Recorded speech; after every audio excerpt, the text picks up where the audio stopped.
So what's the next big thing for you in the next 3 to 4 months?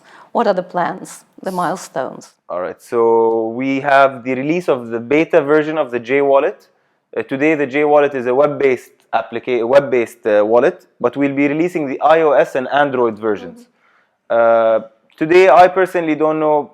I don't have any crypto wallets on my phone because I don't really trust them. The J Wallet beta is going to be released in the coming couple of months, along with the two mobile versions.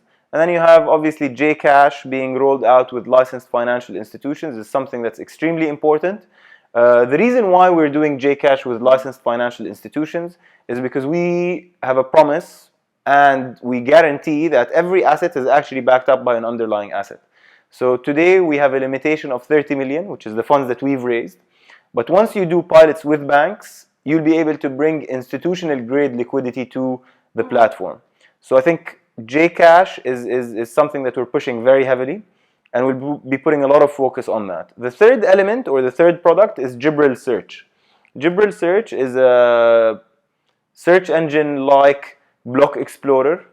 Etherscan feels like you're using Windows 95, and sometimes it's not the most user-friendly.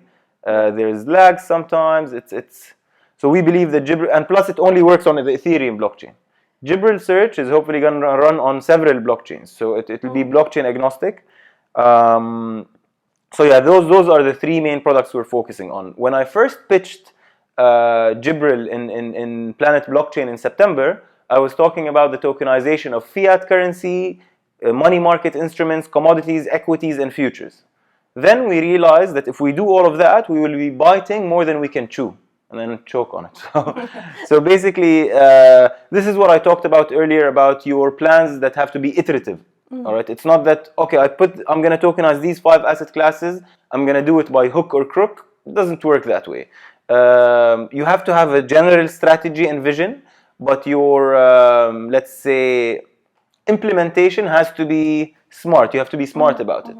Today, if I wanted to tokenize real estate, I can't do it. Why? Because there is a disconnect between the land department or the ownership and the token on chain. There's no way to link that. So let's say the building next door, we want to tokenize and sell to people. Oh, amazing. It's really a nice business case because real estate can become a lot more liquid if you tokenize it. However, let's say we distribute the tokens to the different token holders, we take the cash. And then the actual owner of the building goes to the Dubai Land Registry and sells the building to someone else. What's going to happen to the token holders? So until that connection is there, you won't be able to tokenize real estate. So at Jibrel, we decided to be more focused on crypto fiat, or the concept of tokenized fiat currency, because that lays down the infrastructure for everything else. If I have a UST bill and its payout was in Ether, no one would buy it. But if you have the payout in dollar, it's definitely more appealing. And for smart contracts in general, today Ethereum smart contracts can change the way we do business.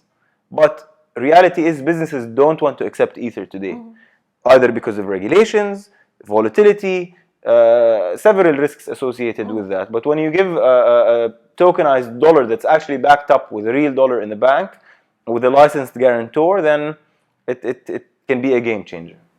Excellent, thank you. So you just maybe one last question. You had a highly successful ICO, you raised a fair bit of money in private pre-sale, and now what maybe, and you shared some wonderful insights right now, but maybe 1 or 2 pieces of advice